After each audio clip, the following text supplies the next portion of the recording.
Why is there no visible proof of God? I believe this is a valid question that atheists bring up. If God was real and if he loved us, why wouldn't he make his presence known?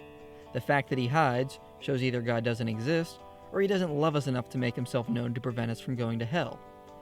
However, the more I studied this question from a biblical perspective, the more I realized that there is no visible proof of God because he loves us.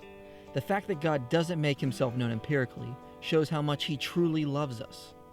You should know Jesus already answered this question in the Bible when he gave the parable of the rich man in hell. The rich man asked Abraham to send Lazarus back to warn his brothers of the terrible place he was in. Yet Abraham denied the rich man's request and told him, "They have Moses and the prophets. Let them listen to them." Now at first glance, this doesn't make sense. Why would Abraham deny the rich man's request? Surely if any of us saw a ghost from beyond the grave who had come back to warn us of the dangers of hell, we would certainly be convinced that God exists and we should submit to him. But what Jesus is saying in this parable is it's not a matter of knowing that God and hell exist. It's a matter of how you feel about God. Let's just say there was visible proof of God. Let's say he sat on his throne in a palace somewhere in the Middle East, and you could go and see he exists and worship him there. Every human would believe in him and accept that he was God, and no one would go to hell, right? Actually, I think the opposite would happen. Everybody would go to hell. Here's the point. If God was a tangible being on the planet, with all his power and glory, you would worship him and be obedient to his laws because you'd be afraid of him and be afraid of being sent to hell for being disobedient. You would only be good because you'd be afraid that God might punish you. Your entire motivation for being good would not be because you love God or were thankful for what he did for you on the cross. You would be good because you would be worried about yourself. In other words, you wouldn't be good for goodness' sake or for God's sake. You would be good for your own sake. And that's the problem, because that's the mindset that sends people to hell. When you're only thinking of yourself and only worried about taking care of yourself, you become filled with self-absorption. Fear only makes you think of yourself, and thinking of yourself is what sends you to hell. See, when Jesus came into this world, he taught that salvation meant the opposite. He taught that his salvation was only for people who didn't put themselves first. In Matthew 10:39 he said, "He who finds his life will lose it, and he who loses his life for my sake will find it."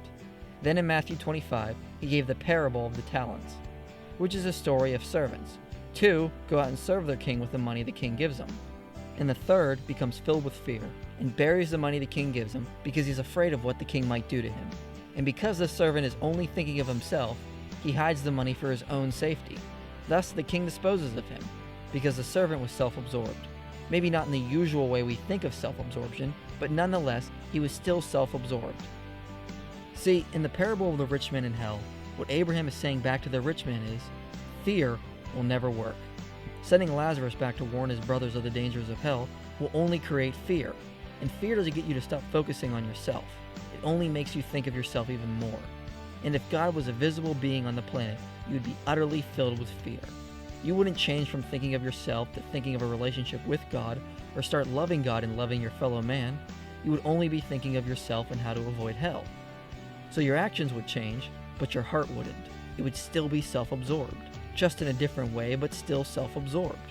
What changes your heart is learning what God did for you on the cross, knowing the most radical act of love that ever happened, which is when God went willingly to the cross to take our place, even though we didn't deserve it. And where you find that is in reading about Moses and the prophets. When you learn about that and accept it as truth, then your heart begins to change, and you see that even though you deserve hell, God took it upon himself. When you know the love of God, that is when your heart begins to change. Many people have a misconception about the path to heaven. They think it's just living a good life and following all the rules. So if God was real, he should make his presence known, so I'll know that heaven and hell exist and I can follow all of God's commandments. But when people do that, the heart doesn't change. You're still self-absorbed, because your attitude becomes, I'm doing good, I'm working hard, so God has to bless me. And you're only thinking of yourself. You are using your moral deeds to force God to bless you. The only way to change the heart is through a radical transformation of love, and we see that love when we read about Jesus and what he did on the cross. If God was a powerful king on the planet, you wouldn't see the love he gave for you there. All you would see is this mighty king, and you would never know the love he has for you or what he really wanted for you. You would just be filled with fear and self-absorption. Many people have a misconception that God kicked Adam and Eve out of the garden because he didn't want to be with them anymore, which is not true. Jesus had Adam and Eve leave the garden because he saw they had become self-absorbed, and they were only thinking of themselves. And in such a state, if they were to stay with God, they would only try to please him and form a relationship with him to see what they could get out of it. Their entire attitude would be, I want to please you, God, not because I love you, but because I love myself and want to be blessed. So because of their new sinful attitude, God had no choice but to make them leave his presence. Not because he didn't want to be with them, but because he knew what the relationship would be with them. And he could not look upon such a relationship.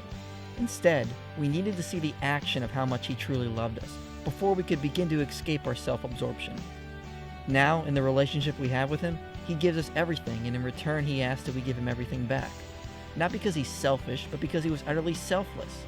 He came into our world in weakness and willingly died for you, because he loves you more than you can imagine, and he doesn't want to be in a relationship where you fear him for your own life's sake. He loves you, and he wants you to love him back. So knowing the true nature of your heart and the mindset you would have if he was here visibly, he instead reveals himself in ways that won't assure your damnation,